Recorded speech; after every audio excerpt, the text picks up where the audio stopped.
Learning to play like a professional player is not an easy task. To achieve that level of gameplay, there are a lot of important skills that anyone can learn to improve their League of Legends performance. Hello everyone and welcome back to this channel. In today's video, we'll take a look at 5 secret tricks that pros keep to themselves and can help you hit the ground running. Number 5. Diversify your champion pool. A preferred champion pool is a collection of champions with which you are most comfortable on the Rift. This is advantageous since it is simple to win lane and defeat a strong KDA opponent when fighting the enemy with a champion in which you have the most trust. However, League of Legends features a repeated feature known as metagame. Every season or version, there will be champions who have been enhanced by Riot who can overwhelm the rest of the champions. While it is true that adapting to the meta would be ideal, there have been instances where players have refused to expand their champion pool even if the champions do not match the team composition. Stick to the meta and train with new champions so that even if your opponent bans one of your favorites or your team is still missing an important champion, you can still play and perform well in the game. The amount of players attempting to climb the ladder is greater than you might believe. These players frequently turn to account and duo boosting or give up entirely, not to mention criticizing their partner and Riot for their bad performance, which usually leads them to abandoning the game entirely. Most of the time, people are unaware of their lack of concentration, growth, and determination. This is where the champion pool comes into play. It not only helps you master faster than your other players of similar skill levels, but it also lets you enjoy games more due to your excellent performance, ease of play, and in-depth understanding. Your preferred champion will not always be available to you. It will almost always be prohibited, chosen by the opposing side, or even chosen by a member of your own squad. As a result, you will have to play the game with a different champion. If you don't have an X number of champions that suit the same role and playstyle, your best bet is to go with a champion that, like your main choice, allows you to play the game competitively and with better ease. If something doesn't work, try something else before it's too late. You might feel surprised to see what difference such simple actions can make. Number 4. Improve your mechanism. Every professional player has put in many hours to guarantee that they remain at the top of their game, and there are a number of areas where you may enhance your game significantly. Last-hitting creep and other mechanical parts of the game are vital, so practice by sitting in a custom game and simply last-hitting creep. Choose a champion that you frequently play. You should aim for roughly 90 CS in 10 minutes. This tactic also applies to champion-specific mechanics like Lee Sin's Ward Jump and Insect. Don't be scared to experiment with both, practicing tricks and techniques you've seen at the top levels of play. The minimap isn't just for display, you'll need to learn how to use it.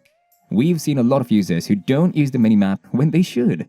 Some players look at it now and then to see whether a jungler is ganking, but it has far more use. It may seem boring to have to check the minimap every 3 seconds, but we're not suggesting you stare at it. You only need to peek at it to see if you need to back off, push in, or make your way to an objective. Trust us when we say that the more you check your minimap, the more information you'll be able to obtain in a matter of seconds. You'll have more typing time if you're a support player or a jungler. We're implying that you can use the information obtained from the minimap to guide your squad to victory. While looking for the jungler is important, it's not the only thing that you should be looking for. When you look at the minimap every 3 seconds, you can see how many there are. Is there a member of the opposing team missing? If that's the case, you can assume they're nearby. Some of you may think this is a paranoid gamer, and you may be correct, but there will be moments when someone is actually trying to kill you. We don't call it paranoia during those times, we call it being prepared. Number 3. Support your team. You must, without a doubt, improve as a person and help your team. Encourage your team. It will make them feel good, and when people feel good, they're more likely to give it their all. You never want to make them feel guilty, so if you have a teammate that is constantly dying, just assure them that everything will be fine. When you make a player feel horrible, they will make poor decisions. When a member of your team makes a poor decision, you should consider it twice before blaming them. Saying something negative about them might irritate a lot of gamers, causing them to tilt, troll, or just play worse in general. To avoid this happening in your game, try to stay away from negative comments and just say positive things. It's pointless to complain about someone's missed kill shot. That's in the past. Now is the time to move forward. Don't say anything at all if you don't have anything nice to say. You'll have a much higher chance of winning if your team can communicate well with one another than if you play in silence. This doesn't mean you should all put on headsets and join a group chat, but you should always mention things like what position you want to play before the game starts or after the opponent champions you've been battling have vanished from the lane. Of course, not everyone will be as talkative as you'd like, but that doesn't mean they won't benefit from the knowledge you provide. Number 2. Practice last hit and flashing over walls. In League of Legends, the ability to last hit is one of the most important characteristics that distinguish an average player from a pro player. Being good at last hitting can offer you a huge gold advantage in the game over, and mastering it can increase your win percentage significantly. It may not appear to be much, but a few extra creep scores here, and they might add up to a significant gold lead later in the game. This means you'll have more gold to spend on equipment that will strengthen your champion. It takes a lot of practice to become good at last hitting. Opening a sandbox game and focusing on obtaining those last hits is the best method to do this. It may be difficult at first, but as you gain expertise with your champion, it will become natural and easy. The most important things to keep an eye out on are the amount of damage your auto attack deals and which minion is being hit. If you have 2 or more minions with low health and are about to die, utilizing one of your abilities is a fantastic way to ensure you get them both. You'll notice an improvement in your last hitting over time, which will help you when you're up against the opponents. Another secret strategy for improving your League of Legends talents is to practice your flashing. Flash is an important summoner spell that must be learned. It can not only assist you in escaping from attackers, but it can also assist you in catching them off guard. If you watch enough pro League of Legends matches, you'll notice them constantly trying to steal Baron.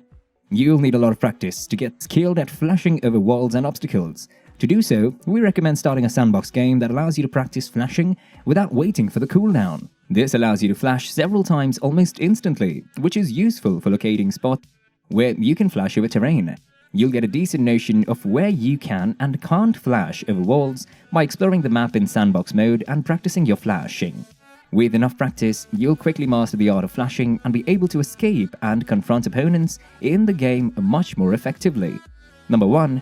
Learn when to take objectives. To win a game, you must set goals for yourself. If you don't take objectives, the only way you can win is for the opposing team to surrender, which is unusual in rank. Choosing whether to take a tower and push the lane or to return to the base might be difficult. Do you take the tower and get the gold but expose yourself to ganks, or do you let the minions die in the tower while you recall? Obviously, we can't give a clear response because it relies on your current game circumstances. Knowing when to take objectives can make all the difference. So change your habit of ignoring big goals and work hard on a beautiful KDA. You will become a skilled pro player. We've all heard this advice, but in League of Legends, the idea of thinking about your actions independently of the outcome is very crucial. So that's for today's video. We hope you enjoyed it. Thank you for watching this, and we'll see you next time.